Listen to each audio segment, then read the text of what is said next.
ناظرین، تاجدار کائنات امام الانبیاء حضرت محمد مصطفیٰ صلی اللہ علیہ وسلم نے قیامت سے پہلے ظاہر ہونے والے فتنوں اور نشانیوں کے بارے میں 1400 سال پہلے آگاہ فرمایا تھا۔ آج دنیا میں جو حالات وقوع پذیر ہو رہے ہیں وہ ان پیشن گوئیوں کی سچائی کو ثابت کر رہی ہیں۔ معاشرتی بگاڑ، دین سے دوری، حق و باطل کی آمیزش اور بے یقینی کی کیفیت ان فتنوں کا ہی ایک عکس ہیں جن کا ذکر ہمیں احادیث مبارکہ میں ملتا ہے۔ اس ویڈیو میں ہم آپ کو ان پیشن گوئیوں کے بارے میں بتائیں گے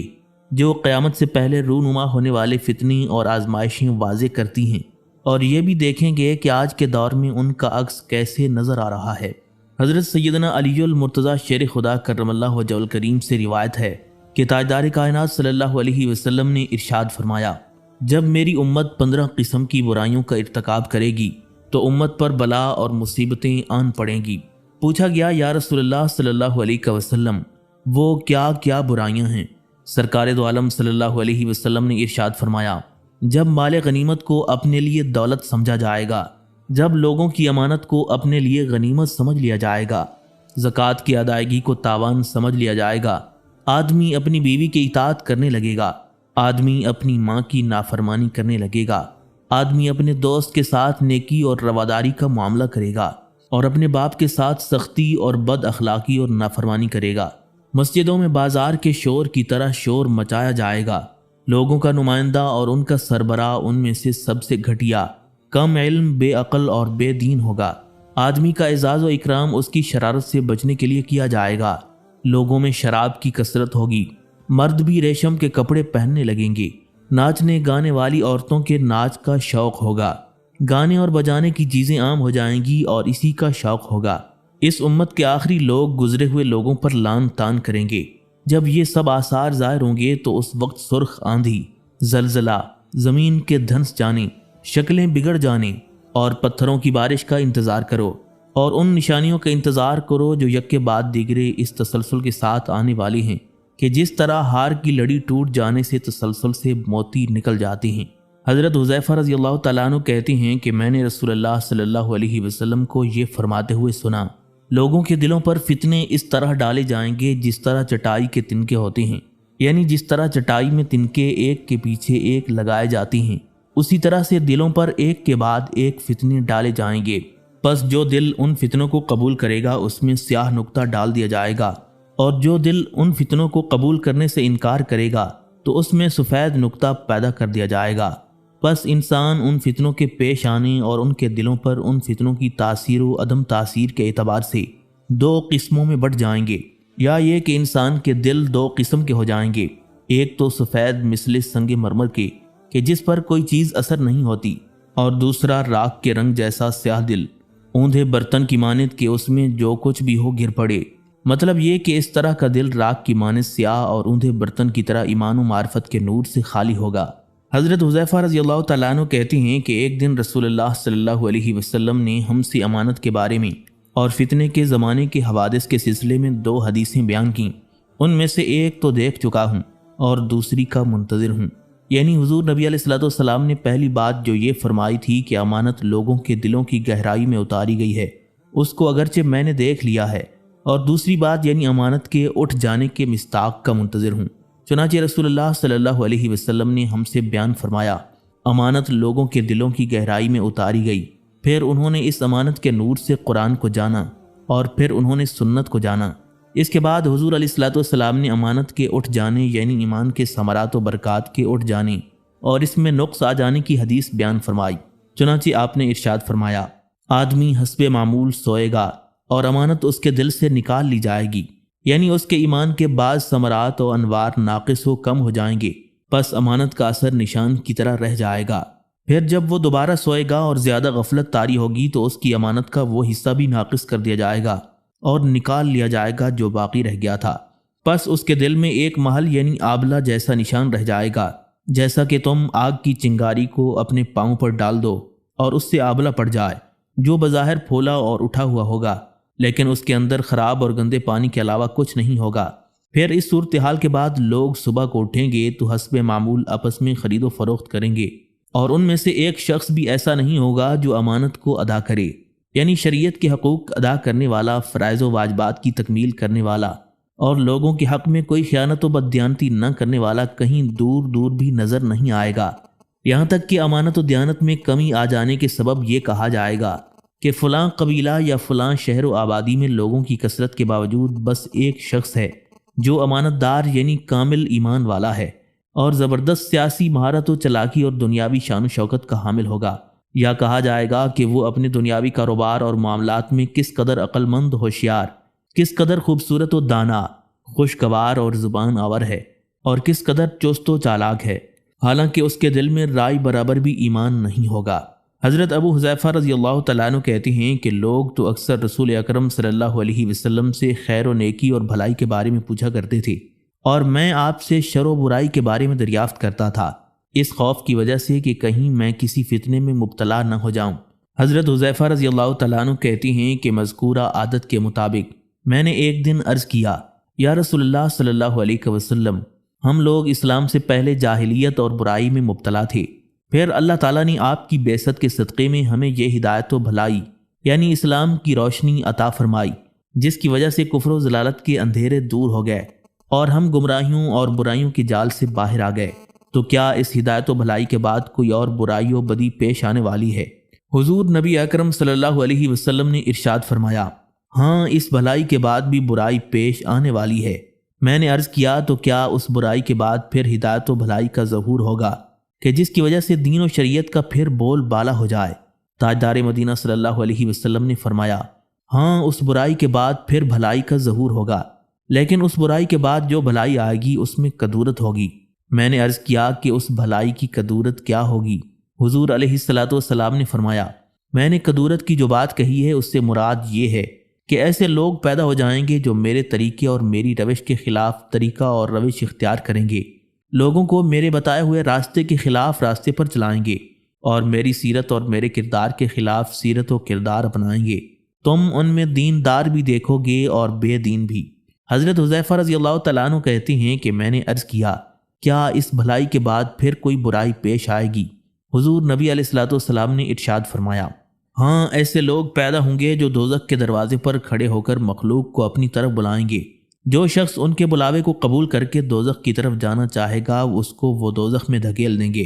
یعنی جو شخص ان کے بہکاوے میں آ کر ان گمراہیوں میں مبتلا ہوگا جو دوزخ کے عذاب کا مستوجب بناتی ہیں تو وہ دوزخ میں ڈال دیا جائے گا۔ حضور نبی اکرم صلی اللہ علیہ وسلم نے فرمایا، وہ ہماری قوم یا ہمارے ابنائے جنس اور ہماری ملت کے لوگوں میں سے ہوں گے اور ہماری زبان میں گفتگو کریں گے، یعنی وہ لوگ عربی زبان رکھنے والے ہوں گے، یا مراد یہ ہے کہ ان کی گفتگو قرآن و حدیث کے حوالوں سے مزین اور پند و نصائح سے آراستہ ہوگی۔ بظاہر ان کی زبان پر دین و مذہب کی باتیں ہوں گی مگر ان کے دل نیکی اور بھلائی سے خالی ہوں گے۔ میں نے عرض کیا، تو پھر میرے بارے میں آپ کا کیا حکم ہے؟ یعنی اگر میں ان لوگوں کا زمانہ پاؤں تو اس وقت مجھے کیا کرنا چاہیے؟ تاجدار کائنات صلی اللہ علیہ وسلم نے ارشاد فرمایا، کتاب و سنت پر عمل کرنے والے مسلمانوں کی جماعت کو لازم جاننا اور ان کے امیر کی اطاعت کرنا۔ مسلم شریف کی ایک اور روایت میں یوں ہے کہ تاجدار مدینہ صلی اللہ علیہ وسلم نے فرمایا، میرے بعد ایسے امام یعنی امیر اور بادشاہ اور قائد رہنما ہوں گے جو عقیدہ و فکر اور علم کے اعتبار سے میری سیدھی راہ پر نہیں چلیں گے اور کردار و عمل کے اعتبار سے میری روش اور میرا طریقہ نہیں اپنائیں گے، اور اس زمانے میں ایسے بھی پیدا ہوں گے جو روپ اور بدن تو آدمیوں جیسا رکھیں گے لیکن ان کے دل شیطانوں جیسے ہوں گے، یعنی وہ لوگ فسق و گمراہی، شقاوت و سخت دلی، شکوک و شبہات پیدا کرنے، فریب دینے، عقل کے نکمے ہونے اور فاسد خواہشات رکھنے میں انسانیت کی ساری حدوں کو پار کر جائیں گے، اور اس اعتبار سے ان کی شکل و صورت آدمیوں جیسی ہونے کے باوجود ان کی سیرت اور ان کا باطن شیطان کی طرح ہوگا۔ حضرت حذیفہ رضی اللہ تعالیٰ عنہ کہتے ہیں کہ میں نے یہ سن کر عرض کیا، یا رسول اللہ صلی اللہ علیہ وسلم، اگر میں اس زمانے کو پاؤں تو کیا کروں؟ حضور علیہ الصلوۃ والسلام نے ارشاد فرمایا، مسلمانوں کا امیر اور مقتدا جو کچھ کہے اس کی سننا اور امیر کی اطاعت کرنا، بشرط یہ کہ اس اطاعت کا تعلق کسی معصیت سے نہ ہو، اگرچہ تمہاری پشت پر مارا جائے اور تمہارا مال چھین لیا جائے تب بھی امیر کی بات سننا اور اطاعت کرنا۔ حضرت ابو ہریرہ رضی اللہ تعالیٰ عنہ کہتے ہیں کہ رسول اللہ صلی اللہ علیہ وسلم نے ارشاد فرمایا، اعمال صالحہ میں جلدی کرو قبل اس کے کہ وہ فتنے ظاہر ہو جائیں جو تاریک رات کے ٹکڑوں کی مانند ہوں گے، اور ان فتنوں کا اثر ہوگا کہ آدمی صبح کو ایمان کی حالت میں اٹھے گا اور شام کو کافر بن جائے گا، شام کو مومن ہوگا تو صبح کو کفر کی حالت میں اٹھے گا، نیز اپنے دین و مذہب کو دنیا کی تھوڑی سی متاع کے عوض بیچ ڈالے گا۔ حضرت ابو ہریرہ رضی اللہ تعالیٰ عنہ کہتے ہیں کہ رسول اللہ صلی اللہ علیہ وسلم نے فرمایا، ان قریب فتنے پیدا ہوں گے، ان فتنوں میں بیٹھنے والا کھڑے ہونے والے سے بہتر ہوگا، اور کھڑا ہونے والا چلنے والے سے بہتر ہوگا، اور چلنے والا سعی کرنے والے یعنی کسی سوار کے ذریعے یا پیادہ دوڑنے والے اور جلدی چلنے والے سے بہتر ہوگا۔ جو شخص فتنوں کی طرف جھانکے گا تو فتنہ اس کو اپنی طرف کھینچ لے گا، پس جو شخص ان فتنوں سے نجات کی کوئی جگہ یا اس سے بھاگنے کا کوئی راستہ یا پناہ گاہ پائے، اور کوئی ایسا آدمی اس کو مل جائے جس کے دامن میں وہ ان فتنوں سے پناہ لے سکتا ہو، تو اس شخص کو چاہیے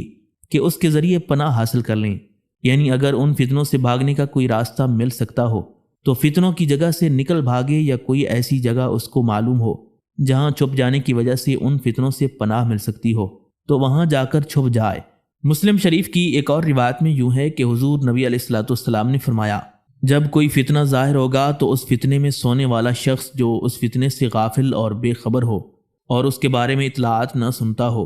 جاگنے والے یعنی اس فتنے کو جاننے اور اس کی خبر رکھنے والے سے بہتر ہوگا۔ جاگنے والا شخص کہ خود وہ لیٹا ہوا ہو یا بیٹھا ہوا کھڑے رہنے والے سے بہتر ہوگا، اور اس فتنے میں کھڑا ہونے والا شخص اس فتنے میں سعی اور کوشش کرنے والے سے بہتر ہوگا۔ حضرت سیدنا ابو بکر صدیق رضی اللہ تعالیٰ عنہ کہتے ہیں کہ رسول اللہ صلی اللہ علیہ وسلم نے فرمایا، اس میں کوئی شبہ نہیں کہ ان قریب فتنوں کا ظہور ہوگا، یاد رکھو پھر فتنے پیدا ہوں گے، اور یاد رکھو ان فتنوں میں سے ایک بہت بڑا فتنہ یعنی مسلمانوں کی باہمی محاذ آرائی اور خون ریزی کا حادثہ پیش آئے گا۔ جب وہ فتنہ پیش آئے تو جس شخص کے پاس جنگل میں اونٹ ہوں وہ اپنے اونٹوں کے پاس جنگل میں چلا جائے، جس شخص کے پاس بکریاں ہوں وہ بکریوں کے پاس چلا جائے، اور جس شخص کے پاس اس فتنے کی جگہ کہیں دور کوئی زمین و مکان وغیرہ ہو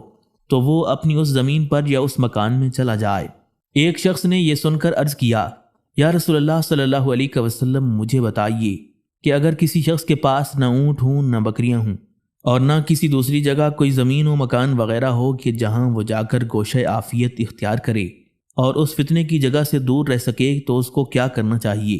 حضور سید عالم صلی اللہ علیہ وسلم نے فرمایا، اس کو چاہیے کہ وہ اپنی تلوار کی طرف متوجہ ہو اور اس کو پتھر پر مار کر توڑ دے، یعنی اس کے پاس جو بھی آلات حرب اور ہتھیار ہوں ان کو بیکار اور ناقابل استعمال بنا دے، تاکہ اس کے دل میں جنگ و پیکار کا خیال ہی پیدا نہ ہو، اور وہ مسلمان برسر پیکار ہوں اور ایک دوسرے کی خون ریزی کر رہے ہوں تو اسے اس میں شریک نہیں ہونا چاہیے۔ پھر اس شخص کو چاہیے کہ اگر وہ فتنے کی جگہ سے بھاگ سکے تو جلد بھاگے تاکہ وہ اس فتنے کے اثرات سے محفوظ رہ سکے۔ اس کے بعد حضور نبی علیہ الصلوۃ والسلام نے فرمایا، اے اللہ میں نے تیرے احکام تیرے بندوں کو پہنچا دیے۔ یہ الفاظ آپ نے 3 بار فرمائے۔ ایک شخص نے عرض کیا کہ یا رسول اللہ صلی اللہ علیہ وسلم مجھے یہ بتائیے کہ اگر مجھے مجبور کر کے یعنی زور زبردستی سے لڑنے والے دونوں فریق میں سے کسی ایک فریق کی صف میں لے جایا جائے اور وہاں سے کسی شخص کی تلوار سے مارا جاؤں یا کسی کا تیر آ کر مجھ کو لگے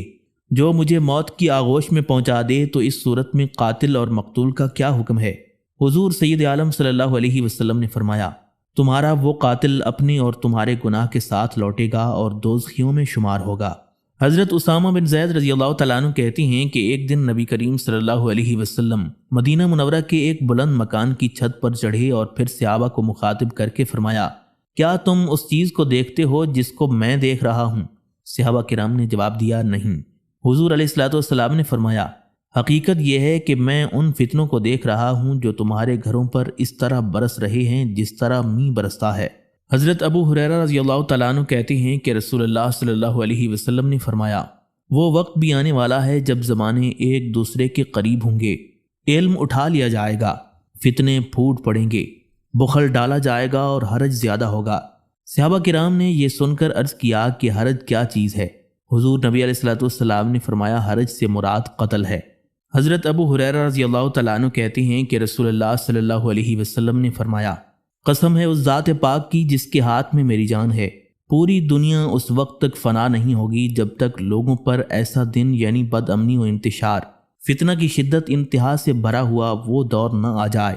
جس میں نہ قاتل کو یہ معلوم ہوگا کہ اس نے مقتول کو کیوں قتل کیا،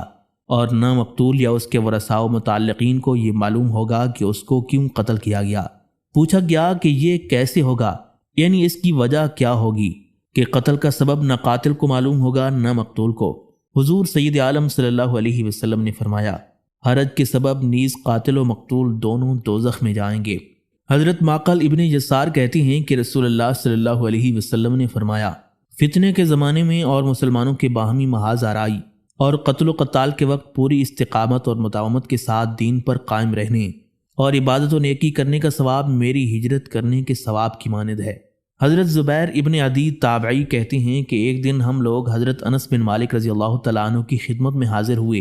اور ان سے حجاج ابن یوسف کے مظالم اور ایذا رسانیوں کی شکایت کی، تو انہوں نے فرمایا کہ صبر کرو اور ضبط و تحمل سے کام لو، کیونکہ آئندہ جو بھی زمانہ آئے گا وہ گزشتہ زمانے سے بدتر ہوگا۔ پس تمہیں کیا معلوم کہ آنے والے زمانے میں کیسے کیسے حکمران اور مال ہوں گے جو شاید حجاج سے بھی زیادہ ظالم و جابر ثابت ہوں گے، اس لیے تم حجاج کے مظالم اور ایذا رسانیوں پر صبر کرو یہاں تک کہ تم روز آخرت میں اپنے پروردگار سے ملاقات کرو، اور پھر تم دیکھنا کہ تمہارا پروردگار تمہارے ظالموں کو کس طرح عذاب میں مبتلا کرتا ہے۔ یہ بات میں نے تمہارے پیغمبر صلی اللہ علیہ وسلم سے سنی ہے۔ حضرت عبداللہ بن العاص رضی اللہ تعالیٰ عنہ سے روایت ہے کہ ایک دن رسول اللہ صلی اللہ علیہ وسلم نے ان سے فرمایا، اس وقت تم کیا کرو گے جب تم اپنے آپ کو ناکارہ لوگوں کے زمانے میں پاؤ گے، جن کے عہد و پیمان اور جن کی امانتیں خلط ملط ہوں گی اور جو آپس میں اختلاف رکھیں گے، گویا وہ لوگ اس طرح کے ہو جائیں گے۔ یہ کہہ کر حضور علیہ الصلوۃ والسلام نے اپنی انگلیوں کو ایک دوسرے کے اندر داخل کیا۔ حضرت عبداللہ بن العاص رضی اللہ تعالیٰ عنہ نے یہ سن کر عرض کیا، آپ مجھے ہدایت فرمائیں کہ اس وقت میں کیا کروں؟ حضور سید عالم صلی اللہ علیہ وسلم نے فرمایا، اس وقت تم پر لازم ہوگا کہ اس چیز کو اختیار کرو اور اس پر عمل کرو جس کو تم دین و دیانت کی روشنی میں حق جانو، اور اس چیز سے اجتناب و نفرت کرو جس کو تم ناحق اور برا جانو۔ صرف اپنے کام اور اپنی بھلائی سے مطلب رکھو، خود کو عوام الناس سے دور کر لو۔ اور ایک روایت میں یوں منقول ہے کہ اپنے گھر میں پڑے رہو، بلا ضرورت باہر نکل کر ادھر ادھر نہ جاؤ، اپنی زبان کو قابو میں رکھو، جس چیز کو حق جانو اس کو اختیار کرو اور جس چیز کو برا جانو اس کو چھوڑ دو۔ صرف اپنے کام اور اپنی بھلائی سے مطلب رکھو اور عوام الناس کے معاملات سے کوئی تعلق نہ رکھو۔ حضرت ام مالک بحضیہ رضی اللہ تعالیٰ عنہ کہتی ہیں کہ ایک دن جب رسول اللہ صلی اللہ علیہ وسلم نے فتنے کا ذکر فرمایا اور اس کو قریب تر کیا تو میں نے عرض کیا، یا رسول اللہ صلی اللہ علیہ وسلم، اس فتنے کے زمانے میں سب سے بہتر کون شخص ہوگا؟ حضور علیہ الصلوۃ والسلام نے فرمایا کہ اس زمانے میں سب سے بہتر شخص وہ ہوگا جو اپنے مویشیوں کی دیکھ بھال اور ان کے گھاس چارے کے انتظام میں مصروف رہے، ان کا حق یعنی ان پر جو زکوٰۃ اور شرعی ٹیکس وغیرہ ہو اس کو ادا کرے اور اپنے رب کی بندگی میں مشغول رہے، اور وہ شخص بھی سب سے بہتر ہوگا جو اپنے گھوڑے کا سر یعنی اپنے گھوڑے کی پشت پر سوار اس کی باگ پکڑے کھڑا ہو اور دشمنان دین کو خوف زدہ کرتا ہو اور دشمن اس کو ڈراتے ہوں۔